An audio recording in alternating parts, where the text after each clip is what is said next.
Vote चोरी होती है। वोट चोरी जो तो मशीन चेंज करके की जाती है। 3 योजना से भाजपा सरकार बन रही, वोट चोरी हो रही, तो 70 साल से कांग्रेस चोरी कर रही थी, ऐसा क्यों नहीं क्या बोल रहे? राहुल गांधी है क्या इस देश का? क्या है? शाइनिंग इंडिया का नारा था, याद है ना? और पूरा का पूरा ओपिनियन पोल एक तरफा था। अटल बिहारी वाजपेयी जी के पक्ष में था, एनडीए के पक्ष में था, लेकिन जीत कैसे गए मनमोहन सिंह जी? जीत कैसे गई कांग्रेस? ये मुझे बता दीजिए। खुलेआम संसद में मर्दों को वो आंख मारे आलू से है, देखो कैसे सोना वो बना रहा, और सुनता नहीं है उसकी धुन को भी कोई, फिर भी वो देखो अपनी ढपली बजा रहा। तो राफेल पे हारा और अभी तक है कुंवारा, राफेल पे हारा और अभी तक है कुंवारा। देश के प्रधान के वो सपने सजा रहा, और फर्क ना मालूम जिसे धनिये पुदीने में वो देशवासियों को देखो किसानी सिखा रहा। नया बम लेके आ रहा हूँ, नया बम लेके आता हूँ, और उसका बम पता ही नहीं चलता। हर बार कहता है नया बम, और क्या करता है, पूरा बासी रोटी है ना, उसको तवे पे गर्म करके लाके सामने रख देता है वो। जैसा एविडेंस उन्होंने दिया है पूरा आके सोशल मीडिया पे, एक एक चीज दिखाया है। जैसे नाम अलग अलग है, सब एक ही नाम पे इतने एक ही घर में इतने लोग हैं, एक ही नाम के इतने सारे लोग हैं, जो मर गए हैं वो भी अभी तक है। तो जो जो दिखाया है कागज, बिल्कुल देख के तो ऐसा लगता है कि बिल्कुल सही दिखाया, वोट चोरी हो रही है। पावर जिसके हाथ में है ना, वो पावर है, उसके बाद वो सब कुछ कंट्रोल कर रहा है। लग रहा है गलत हो रहा है, चोरी हो रही है? बिल्कुल हो रही है। क्या दादा? वोट चोरी हो रही है। चोरी वोरी नहीं है, कुछ पता नहीं है, ऐसे ही बकचोदी कर रहा है। कह रहा है प्रूफ इतना दिखा दिया, सबूत देखो इलेक्शन कमीशन जो ऑफिसर अभी नहीं प्रूफ है तो एफिडेविट भर देते। इतनी डर क्यों लग रहा है? डर क्यों लग रहा है? तुम्हारे पास प्रूफ है, लेके चले जाओ, एफिडेविट भर दो, दिखा दो प्रूफ, बात क्लियर हो जाएगी। जब हार जाओ तो वोट चोरी, ईवीएम हैक सब होने लग रहा है, और जब जीत जाओ, अरे हम तो जीत गए, आप देखो ना, जीत के दिखाओ। पिछले 10 साल से बिहार में चुनाव है, कह रहे हैं कि वहाँ यही खेल होने वाला है जो हरियाणा महाराष्ट्र में हुआ। इनका तो हर बार का, हर बार हार जाओ तो एक बार वोट चोरी, एक बार ईवीएम हैक। ये अपने टाइम पे क्यों नहीं हैक कर लेते हैं? जब खुद जीत रहे थे तब कोई हैक नहीं हो रहा था। एक मिनट मैं आ रहा हूँ। अपने चांस में जब जीत रहे थे तब कुछ हैक नहीं हो रहा था, दूसरा जीतने लगे तो अब हैक होने लगा है। ये नहीं दिख रहा है कि जनता सपोर्ट कर रही है, क्योंकि काम नहीं किया था तुम्हारी सरकार ने। तक बैलेट का वोट आ रहा होता तब तक जीतते हैं, जैसे ईवीएम खुलती है हम हार जाते हैं। कुछ तो गड़बड़ है। कुछ गड़बड़ नहीं है, इनको हर जगह गड़बड़ ही दिखती है। इनकी सरकार जीतेगी, सारी गड़बड़, सारी मशीनें, सारी चीजें सही हो सही हो जाएगी। जाती है। एक सेकंड मैं कंप्लीट करने दो। हाँ। और दूसरी सरकार जीतते ही आज ईवीएम हैक हो गया, कल चोरी होने लगी वोट की, आज यहाँ पे रफाल का मुद्दा उठ जाएगा। लेकिन जब भी बारी आएगी एफिडेविट भरने की फुल प्रूफ के साथ, ये पीछे हट जाएंगे। आज भी पत्रकारों ने उनसे पूछा कि अगर आपके पास सबूत है तो आप माननीय न्यायालय क्यों नहीं जाते? वो कह रहे हैं सब देख रहे हैं। दिक्कत क्या है? आ रहे हैं। वो दिक्कत ही दिखेगी उन्हें, उनके पास प्रूफ के नाम पे, एफिडेविट भरने के नाम पे दम नहीं है। हर बार का उनका मुद्दा एक ही है। जब भी बना क्यों रहे मुद्दा? वोट चाहिए ना सबको, एट द एंड वोट चाहिए उनको भी सरकार जीतना है, लोगों के दिल में बैठना है एक तरीके से कि वोट चोरी की वजह से जीत रहे हैं। कुछ ना कुछ तो दिखाना पड़ेगा हारने के बाद कि कैसे जीत रहे हैं वो चुनाव। और बार बार जेनजी बड़ा अपील कर रहे हैं, जेनजी और युवा से। ये जेनजी युवा को क्यों ले आ रहे हैं बार बार? आने वाले टाइम पे जेनजी ही हैं जो जाएंगे वोट देने के लिए। जो बच्चे अभी आ रहे हैं 18 साल से ऊपर होते जा रहे हैं, वोट देने जा रहे हैं, तो उसी का सवाल वो लोग हमेशा पकड़ते हैं कि जेनजी बदल रहे हैं, उनको ही वोट देना है। तो उनको टारगेट करना इस टाइम पे ज्यादा जरूरी हो गया है सोशल मीडिया पे कि वो रेवोल्यूशन लाने का प्रयास है जो बांग्लादेश और नेपाल में हुआ, इसलिए बार बार जेनजी से जी इसीलिए वो उठाया जा रहा है। पूरी कोशिश की जा रही है सोशल मीडिया के द्वारा कि नेपाल में जो हुआ वो इंडिया में करा जाए, या फिर बांग्लादेश में जो वो इंडिया में भी करवाया जाए। तो यहाँ पे ऐसा कुछ नहीं होने वाला, जितना भी इन लोग को करना है लोग कर सकते हैं अपना। आप बोलिए। बोल तो रहा हूँ मैं, बोल दिया भाई ने। बिल्कुल बिल्कुल। अभी सहमत हो गए इनसे? आप अपना अपना मानना है। अब जैसे ये मान रहा है कि वोट चोरी हो रही है, ये मान रहा है वोट चोरी हो रही है। जो जैसा देखा है एविडेंस देखा, तो भाई ठीक है, एफिडेविट का सब इलेक्शन कमीशन को भी निष्पक्ष रहना चाहिए, उसको बताना चाहिए, उसको दिखाना चाहिए ना। तो पिछली बार भी कहा कि अगर आपके पास सबूत है तो आप ओथ दीजिए। और जो भी है, कोई बंदा किसी आप पे सवाल उठेगा, आप अपने आप बचाएंगे ना, आप बोलेंगे नहीं ये गलत है, देखो कुछ तो बोलेगी ना वो, कुछ तो वापस में देगी कि नहीं तुम जो। अगर जैसे ये कह रहे हैं भाई, सब बताइए। देखिए राहुल गांधी के पास प्रूफ है, मेरे पास अगर प्रूफ होता। देखा होगा वीडियो की, ये जो है हम सीसीटीवी नहीं दिखा सकते, इससे क्या होता है हम अपने सीसीटीवी में दिखा देंगे तो अपमान हो जाएगा हमारी अपमान नहीं होता, नहीं एक ऐसा समय- बोला ना समय वो होता है कि इतने समय तक रख सकते हैं, इलेक्शन और प्राइवेसी का भी मैटर होता है भाई, हमने किसने वोट दिया। उसी टाइम ये बात क्यों बोला उन्होंने कि 45 दिनों के बाद सीसीटीवी डिलीट हो जाता है, पहले नहीं होता था। उसी टाइम ये रूल आया था कि भाई 45 दिनों के बाद सीसीटीवी डिलीट हो जाएगा। हाँ? क्यों ये अरे तो उसी टाइम क्यों आया था? एक बात बताओ, जब उनको पता है सारा गड़बड़ उड़बड़ है तो चुनाव करेंगे आयोग ना, मौका तो देता है ना, बताइए तो चले जाए न्यायालय। तभी एक रूल आ गया कि सीसीटीवी जो अरे है ये तो कह रहे न्यायालय चले जाओ यार। चलिए मैं मान लेता हूँ कि मैं मान लेता हूँ हाँ। ठीक है कि उन्होंने वीडियो बना के रूल नया बना दिया, वीडियो डिलीट हो गई। तुमने हाँ। सोशल मीडिया मेरे- पे देखा होगा बहुत सारे वीडियो है। एक वीडियो में एक लड़का ईवीएम के सामने 4-5 बार दबा रहा है, ये दबा रहा था। नहीं, बहुत ऐसे बहुत वीडियो आए हैं। हाँ। मतलब ऐसा नहीं है कि नहीं ये काम नहीं, बात ये नहीं अरे यार, बीजेपी तो एमपी की नहीं है। अगर इतना वो है तो लोग यही बोलते हैं कि लोकसभा चुनाव में कैसे 400 पार नहीं हुआ, अगर उनका इतना ही वोट चोरी और ईवीएम पे कब्जा था, कैसे कर्नाटक हार गए, कैसे हिमाचल हार गए, इतनी ताकत थी। आप बोलो। भाई ऐसा अब तुम क्या अपोजिशन को आप कमजोर थोड़ी समझते हैं? ऐसे कैसे कोई 400 पार कर जाएगा? तो वो चुरा लेंगे। पूरा कैसे चुरा लेंगे भाई? अरे जीत गए तो ठीक, भाई, हार गए भाई, तो भाई, गलत है। बात खत्म। भाई जी दादा। हाँ। अभी देखिए मैंने पूरा नहीं सुना, लेकिन जितना सुना मैं इसे पूछना चाहता हूँ। और राहुल गांधी जी का आज का इंटरव्यू बड़ा वायरल हो रहा है, लेकिन मैं पूछना चाहता हूँ इनको कि भैया राहुल गांधी जी कह रहे हैं एक लड़की आती है 200 से ज्यादा बार वोट करके चली जाती है, जो असंभव नहीं है, लेकिन फिर भी मैं मान लेता हूँ कि वो संभव है। वो 200 से ज्यादा बार वोट किया होगा, लेकिन ये बताओ उसने वोट किसको किया? उसने वोट किसको किया? भाजपा को किया या कांग्रेस को किया? मैं फिर याद दिलाना चाहता हूं 2024 के चुनाव में याद कीजिए किस तरह से कांग्रेस विपक्षी के लोग कह रहे थे कि हमने मोदी को रोक दिया, मोदी जी का रथ रोक दिया, कि 400 पार होने नहीं दिया। क्या ये कहीं ना कहीं कोई चक्कर तो नहीं है कि कहीं ना कहीं विदेशी नागरिकों को भारत में बुला के ये अपने पक्ष में मतदान कराने का काम करते हैं? तभी तो भारत की सरकार और इलेक्शन कमीशन ने एसआईआर करवाने की ठानी। और एसआईआर का विरोध कौन करता है? कांग्रेस के लोग। एसआईआर के लिए यात्रा कौन निकालती है? कांग्रेस के लोग। एसआईआर के लिए यात्रा कौन निकालती है? ममता बनर्जी। एसआईआर क्या है? एसआईआर वो है कि अगर गलत वोट है उसको काटा जाएगा। उसका विरोधी कौन है बता दो? एसआईआर का विरोधी कौन है बताओ, बताइए। मेरे को एसआर के बारे में पता ही नहीं है। सच्चाई आ गई ना। मैं फिर कहना चाहता हूँ राहुल गांधी जी, आपने बताया कि 200 से ज्यादा बार वोट किया, लेकिन ये बताना भूल गए उस लड़की ने 200 से ज्यादा बार किस पार्टी के समर्थन में मतदान किया है। मैं कहता हूँ और पूरी भाजपा कहती है कि वो विपक्षी के लोग थे, उन्होंने कांग्रेस के पक्ष में मतदान करने का काम किया था, और तभी जाकर कांग्रेस 99 पर आई थी, तभी जाकर हरियाणा में मजबूत विपक्ष के रूप में आई है।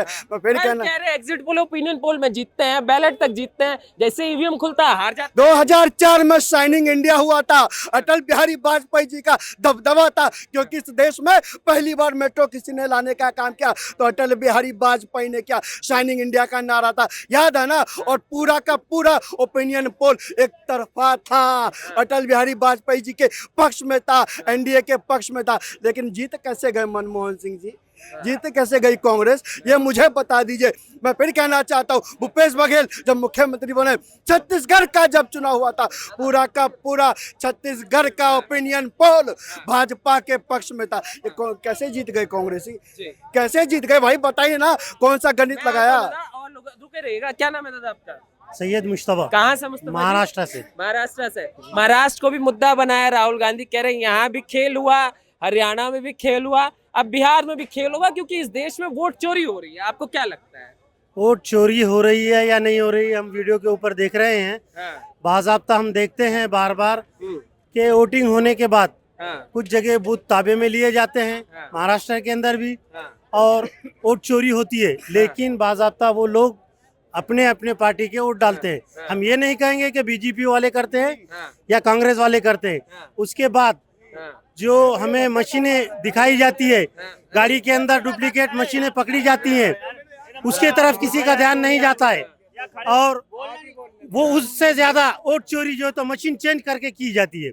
ये हमने बाज़ाब्ता। कौन करता है मशीन चेंज? ये मशीन चेंज कौन करता है? ये पार्टी वाले ही करते हैं। हम ये नहीं बोलेंगे कांग्रेस करती है या जो 70 साल तक, पहले 70 साल तक कांग्रेस चोरी कर रही थी, इसीलिए उनकी सरकार बनती थी कि नहीं बनती थी। जैसे अब कहते हैं 3 योजना से भाजपा सरकार बन रही, वोट चोरी हो रही, तो 70 साल से कांग्रेस चोरी कर रही थी, उसे क्यों नहीं कह बोल रहे? उसे भी तो बोलना चाहा। क्यों नहीं हो रही वे वोट चोरी? कहाँ गई वे वोट चोरी? मरूही की वोट घेर रहे, जो गांव में नहीं रहता शहर में आ गया, शहर में भी वोट, गांव में भी वोट, दोनों जगह वोट डाल रहे। क्यों डाल रहे भाई? किन्ना कहा वोट डालने को? एक वोट होगी, ऐसा यार इसलिए आवेगी। या तो शहर में वोट बन गई, गांव की कटवा, और गांव में है तो शहर की कटवा। क्यों नहीं कट रही है? मरूही की भी वोट घेर रहे, और जो कहीं इसी का विरोध ममता बनर्जी भी कर रही है, कह रही है SIR नहीं होना चाहिए। क्यों नहीं होना चाहिए? वो तो भी 1 नंबर की, क्यों नहीं है वह? क्यों रोक रही वह? बताओ कैसे रोक रही वह? क्यों रोक रही वह SIR को? राहुल गांधी ने कहा इस देश के जेनजी को निकलना पड़ेगा, इस देश का लोकतंत्र। राहुल गांधी इस देश का, राहुल गांधी है क्या इस देश का? क्या है? इतने तो नेता हो रहे हैं, कौन बना था प्रधानमंत्री? कौन बना था? राहुल गांधी थम जा, अरे बना लिया तू बना सही कह रहा है, ये बहुत सही कह रहा है भाई साहब। इसका नहीं तू बहुत बढ़िया कह रहा है। सुन लो, ये प्रधानमंत्री भाई साहब, ये जब तक राहुल गांधी रहेंगे बीजेपी कोई उतार नहीं सकता सीट पे, क्योंकि बीजेपी के लिए वो रामबाण है। आज देखो उनका भाषण, देखो उनका भाषण सुनो। वो कहते हैं जी कि जियो का डाटा ना सस्ता करके कमा रही है अडानी। अब सुन लिया, इतना बढ़िया भाषण तो आज तक कभी जिंदगी में किसी ने लाल ओट हो जाना चाहिए। उन्होंने कहा अडानी कमा रहा है, अब अंबानी को शक हुआ, मैंने तो अपनी बेटी को ये कंपनी दी थी, कहीं बेच तो नहीं दी रातों रात अडानी को। अब भाई साहब परेशान हो गए सब।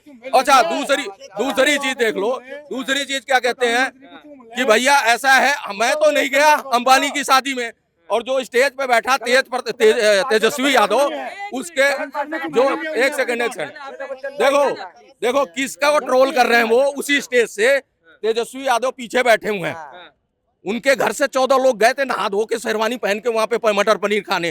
वो कहता मैं तो नहीं गया, लेकिन मोदी गया था। मोदी तो अकेला गया था, DK शिव कुमार की पूरी फैमिली गई थी। ये नाक टेढ़ी वाले टोटी वाले भैया के 12 घर के गए थे, पूरा भर के भी पच गया था। इसको छोड़ गए, पप्पू को, इसको नहीं ले गए। तो समझ रहे हो ट्रोल किसको किया? ये अपने विपक्षियों को। वो माथा पकड़ के लालू यादव बैठ गए, अरे भैया ये 2 महीने बाद आया है, हमने सोचा कुछ ट्रेन होके आया होगा, कुछ ट्रेनिंग ले गई है, तो उल जलूल फेंक के फिर रायता फैला रहा है। बीजेपी है ना, अगर मैं कांग्रेस को वोट देना चाहूँ, मेरी फैमिली पूरा देना चाहे, मैं बता तो रहा हूँ कि मैं मूड बना के बैठा हूँ, राहुल गांधी को मेरे को भाषण सुनवा दो, मैं कहूँगा नहीं मोदी जी ठीक है। बोले क्या यूथ कुछ तो करे, लोकतंत्र खत्म हो रहा है। अरे भैया लोकतंत्र इनका जो था या JNU में था, आखिरी किला वामपंथियों का JNU में था। डपली गैंग और नथुनू गैंग और टीका गैंग, एक बिंदी लगाती है ना मोटी मोटी, स्वराज भास्कर और पलाना जाओगे। आप कभी JNU गए हो? नहीं गए हो, मैं गया हूँ। मैं आपको बताऊं वहाँ पे माहौल कैसा होता था। चौतरे पे बैठ के ये सारे वामपंथी जितने थे चूरन बेचते थे ये लोग ना, अब धीरे धीरे वो किला ढह गया। ABP जब से वहां आई है, पटना में आई है, तेलंगाना में आई है, ठीक है, पंजाब में आई है, ये सारे किले थे इनके वामपंथियों के, ये सारा ध्वस्त कर दिया ABP में। चोरी कर रहे हैं। हाँ, अब देख लो वहां भी वो तो वोटिंग तो बैलेट पेपर पे होती है। सदा वत्सल्य हो जाएगा एक बार ना, जहाँ पर ये प्रार्थना हो गया नमस्ते सदा वत्सल्य, उसके बाद सारे ये जितने भी गैंग है ना, ये छोड़ के भाग जाएंगे। और राहुल गांधी क्या कहता है हर बार कि मैं नया बम लेके आ रहा हूँ, नया बम लेके आता हूँ, और उसका बम पता ही नहीं चलता।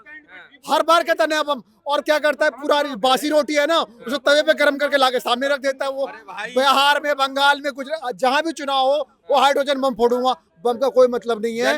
जनता सब पर बस वही है।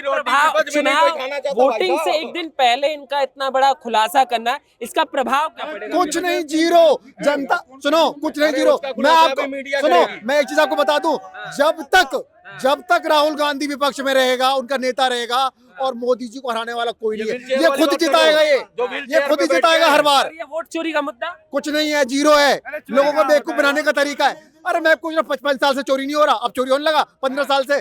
जनता उनके साथ है, किनके साथ? मोदी जी के साथ। कह रहे युवा और जेनजी राहुल जी के साथ, किसी के साथ नहीं है। वो जेनजी 55 साल का आप कह रहे हो राहुल को, युवा कह रहे हो? नहीं, युवा और जेनजी उनके साथ मैं कह रहा हूँ आप उसको युवा क्यों कह रहे हो? 55 साल का व्यक्ति युवा है क्या वो? जनजी कहाँ होते हैं? कहाँ है? जनजी जो है यूनिवर्सिटी में होते हैं, सारी यूनिवर्सिटियों में होते हैं, तेलंगाना, हैदराबाद। मतलब जो अपनी बहन के हिंदू समाज में सनातन धर्म में अपनी बहन का चुम्मा ले लगा कोई? बताओ, दिखाओ इसे टीवी पे। या अपनी माँ का ले लगा, या देश के प्रधानमंत्री का चुम्मा लेगा, कोड़ी भरागा? कौन कौन हिंदू धर्म में हो गई है? वो मुसलमान का बीज है, वो मुसलमान का बीज। हिंदू का तो बीज है ही नहीं। ईसाई, पारसी, यहूदी, उसका तो वो है जो कर खिचड़ा हो ना, खिचड़ा घोड़ी पे गधा चढ़ाते हैं तो खिचड़ा पैदा हो, वो है वो। आप वोट चोरी पे बोल लीजिए दादा। वोट चोरी कहाँ हुई? 70 साल लो कांग्रेस ने वोट चोरी करी। कह रहे हरियाणा में हुई, महाराष्ट्र में हुई या बिहार में? पता लग गया ना, उनको पता लग गया ना कि हारने वाले हैं बिहार में, इसलिए इस तरह की बात कर रहे हैं। और वो बोल रहे हैं कि ना जैन जी जो है वो उनके साथ है। जैन जी कहाँ पे है? यूनिवर्सिटी में, कॉलेज में। आप इतने इन दिनों जो छात्र संघ चुनाव हुए उनको उठाकर देख लीजिए, हर जगह विद्यार्थी परिषद आई है, तो क्या वहाँ भी वोट चोरी हो रही है? और मैं तो यही कहूंगा कि खुलेआम संसद में मर्दों को वो आंख मारे, आलू से है देखो कैसे सोना वो बना रहा, और सुनता नहीं है उसकी धुन को भी कोई, फिर भी वो देखो अपनी ढपली बजा रहा। तो राफेल पे हारा और अभी तक है कुंवारा, राफेल पे हारा और अभी तक है कुंवारा। देश के प्रधान के वो सपने सजा रहा, और फर्क ना मालूम जिसे धनिये पुदीने में वो देशवासियों को देखो किसानी सिखा रहा। मछली पकड़ रहे थे, यही बात है। अभी तो मछली भी पकड़ रहे थे। वो सब कर सकते हैं। वो बोट पकड़ में नहीं आया उसके। मछली नहीं पकड़ना चाहिए, उसको सुअर पकड़ना चाहिए। वो हरियाणा में गए, वो हरियाणा में गए, किसानों के बीच में गए, तो सारे जो किसान थे उन्होंने 100 इकट्ठे करके सोनिया गांधी को दिए कि फसल तो आपकी भी बर्बाद हुई है। कर्नाटक में सुनो, अगर देखो एक सेकंड, 2 महीने पहले गए थे, इन्होंने सबसे पहला मुद्दा किसी को याद है क्या उठाया था? नहीं, वोट चोर दूसरा था। पहला मुद्दा ये उठाया कि पीएम की डिग्री, जिसमें ये नाक रगड़ के माफी मांगी थी, वो पीएम की डिग्री, पीएम कितना पढ़ा लिखा है, चाय वाला। फिर पता लगा इसको पता था कि ये तो डिग्री तो बंद कर देंगे, इसको तेजस्वी यादव को धर लेंगे 9वीं फेल को। दूसरा मुद्दा वोट चोरी था। उसे पता है चोरी के नाम से प्रसिद्ध है, विख्यात है, विश्वविख्यात है लालू यादव। वो तो मुद्दा दब गया, उसको चोरी उसमें पकड़ लिया, चारा चोर। तो इन्होंने उनकी धत पिटवाई है, उनका जो है पूरा रायता खराब कर दिया इन्होंने। उनके नीचे से कालीन खींच ली बाप बेटे के, वो सर पे हाथ पकड़ के रो रहे हैं, और ममता दीदी कह रहे अटरा चलो रे, इधर मत आ जाइयो, नहीं तो इधर जो तू भांग पे घोल के जाएगा, यहाँ पे हम भी बेहोश हो जाएंगे और पता लगेगा सरकार किसी और की बैठ जाएगी। किरण रिजिजू ने प्रेस कॉन्फ्रेंस करी, उन्होंने कहा कि विदेशी ताकतों के बहकावे में है राहुल गांधी। अरे भैया कोई भी ताकतों के, लेकिन फायदा बीजेपी का हो रहा। बीजेपी वालों झूठ मत बोलो, तुमको देखो वो जितवा रहा है, अगला 99 पे ही खुश है। तीसरी बार लोकसभा में 99 सीट लाया, लालोट हो गए, घुटने तोड़ रहे सारे। अरे वाह वाह वाह, जननायक जननायक, यही प्रधानमंत्री है, इस्तीफा दो तुम। 240 वाले को तो कुछ समझ ही नहीं रहा 99 वाला। तो ये मानसिकता अगर विदेश से आ रही है तो भर भर के आनी चाहिए, मजा आएगा। मैं कह रहा हूँ जब तक ये रहेगा ना, तब तक बीजेपी के लिए कोई दिक्कत नहीं है। केंद्र में सत्ता रहेगा और हर राज्य में सत्ता बनती रहेगी। जो बम लगातार लेके कुछ नहीं, वो कुछ नहीं, अब सब फोर्स है, कोई बम नहीं है, उस बम से कुछ नहीं हो रहा। ये जो बम लगातार लॉन्च कर रहे हैं राहुल गांधी, ये झूठे बम है, ये सिर्फ फंगस है। लोग हर बार ये सुनते हैं, कोई सीरियस नहीं लेता है। और ये एक चीज लॉजिक वाली बताइए, वो कह रहा है कि 200 जगह पे वोट डाला है, 4 चरण 5 चरण में चुनाव होते हैं। एक बंदा कितनी जगह वोट डाल सकता है? 1 जगह, 2 जगह, 4 जगह। पहली बात तो बात ही झूठी है। और दूसरी चीज ये कह रहे हैं कि ईवीएम हैक हो जाता है। भाई साहब, आप बैलेट पेपर भी नहीं जीतते हो, आप बैलेट पेपर में नहीं जीतते हो। अभी देखो ये उपराष्ट्रपति का चुनाव हुआ था, बैलेट पेपर से वहां भी हार गए, वहां तो नहीं थी ईवीएम। तो भाई साहब, आपका वोट बैंक कमजोर है, आपकी वोटिंग जो आपके विचारधारा है वो कमजोर है, सीधी सी बात है। वो कह रहे खेल होगा, जो महाराष्ट्र में हुआ, जो हरियाणा में हुआ, वही बिहार में करने का प्रयास हो रहा है SIR के माध्यम से। भाई ये अपने आप को पहले से हारा हुआ समझ रहे हैं, इनको अपनी हार साफ साफ दिख रही है, इसलिए कह रहे हैं भाई साहब तुम्हारा वोट बैंक है नहीं, तुम्हारी नीति गलत है, इसलिए तुम्हें वोट साफ साफ दिख रहा है कि हम हारने वाले, इसलिए सीधा से थोप रहे हो कि वो राजनीति वहाँ पे वो होने जा रहा है जो महाराष्ट्र में हो रहा है। ऐसा कुछ नहीं है भाई साहब, आप हार रहे हो।